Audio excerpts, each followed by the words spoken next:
Merci beaucoup d'être là. Non, je retrouve des amis que j'ai connus depuis très longtemps qui viennent pour la première fois.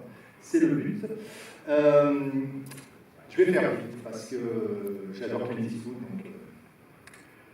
Je suis né cinéphile avec Clint Eastwood, donc je pourrais en parler des heures, mais ça devait finir par arriver. C'est notre 22e rendez-vous. Et je pense que pour beaucoup de gens, la passion, la découverte de Morricone est passée forcément par les premiers Léon Eastwood. J'avais envie de passer à autre chose. Ils ont 5 films en commun. Morricone n'a jamais composé pour Eastwood, réalisateur. Et donc il y a la trilogie de l'art que vous connaissez. Et puis ce film, Siratori, qui vient juste après, au début des années 70. Et un peu plus tard, dans la ligne de mire de Wolfgang Petersen, que vous avez peut-être vu à l'époque à la sortie. Et à chaque fois, c'est des grands BO et tout, mais celle-là, elle est très particulière.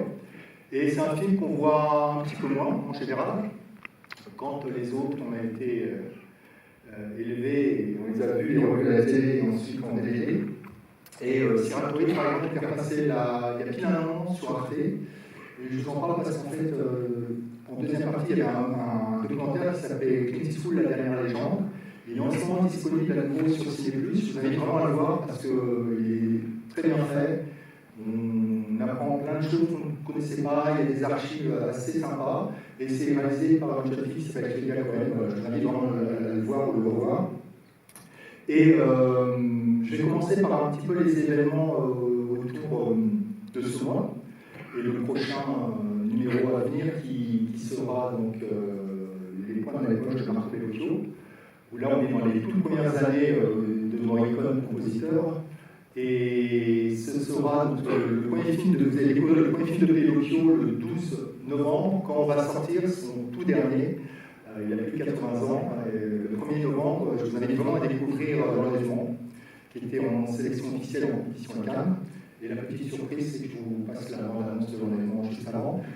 Je sais qu'entre autres, il y a eu l'avant-première avec la revue Positive au Forum des Images, mardi 24 octobre. Donc regardez sur vos tablettes si vous voulez le voir un petit peu avant. Et sinon, voilà, L'Enlèvement de Bellocchio, c'est à découvrir à partir du 1er novembre, et c'est distribué par Advital, la même société qui avait aussi ressorti il y a quelques années les points dans les poches. Et l'actualité aussi du moment un peu importante autour de Clint Eastwood, c'est pour ça aussi que j'avais choisi ce mois d'octobre, c'est un concert de Clint Eastwood qui aura lieu de l'autre côté du boulevard au Grand Rex mercredi prochain. Donc pareil, si vous êtes des passionnés de musique de film, je pense que l'entendre jouer par un orchestre, et un orchestre symphonique, il n'y a rien de tel. Parce que moi, ma vraie passion et mon envie de partager cette passion que vous avez tous, elle est venue il y a une trentaine d'années quand j'ai régulièrement vu les concerts de Morricone en salle, longtemps au Palais des Congrès et un petit peu après à Bercy sur Paris. Et c'est vrai que Clint Eastwood, j'ai vu ce spectacle, Eastwood Symphonique, et il vient de sortir un album qui reprend le spectacle il y a quelques semaines. Je l'ai découvert pour la première fois, ce spectacle, au Festival Lumière à Lyon, il y a un an. Et donc, le principe, c'est de retracer en musique une partie de la carrière de Clint Eastwood, à la fois acteur et réalisateur. Et vous savez tous, depuis plusieurs années, plusieurs films, Clint Eastwood participe à la composition des musiques des films de son père. J'ai eu la chance aussi de le voir au Good Morning avec son quintet, avec Alain, qui est au premier rang, qui est un ami très passionné de jazz aussi. On était là au mois de décembre dernier. Et voilà, je vous invite, si vous n'avez pas de place pour le Grand Rex, vous pouvez aussi regarder sur ces dates de tournée, sur la formation quintet, qui est vachement intéressante aussi, qui est plus intime, mais je pense qu'il y a toujours la même émotion. Et voilà, qu'est-ce que je voulais vous dire d'autre mon invité est à côté de moi, il s'appelle Olivier Cachin. Je suis très content de l'avoir sollicité, on échange régulièrement. C'est un habitué comme vous du Ciné Club. Et moi j'avais un de ses livres, parce qu'il en a écrit une multitude, pas toujours autour du cinéma, évidemment vous savez tous plus autour de la musique rap ou urbaine, voilà, on va dire. Et donc je lui ai laissé la parole parce qu'en fait je l'avais contacté déjà il y a quelques semaines pour lui laisser une carte blanche. Et quand on a échangé récemment, il m'a dit qu'il venait, je lui ai dit ça dirait de dire un petit mot, d'être à mes côtés. Et puis voilà, il est là. Je vous remercie beaucoup, merci à vous pour votre soutien. On commence à réfléchir aussi sur les prochains rendez-vous de fin d'année, décembre, janvier, février.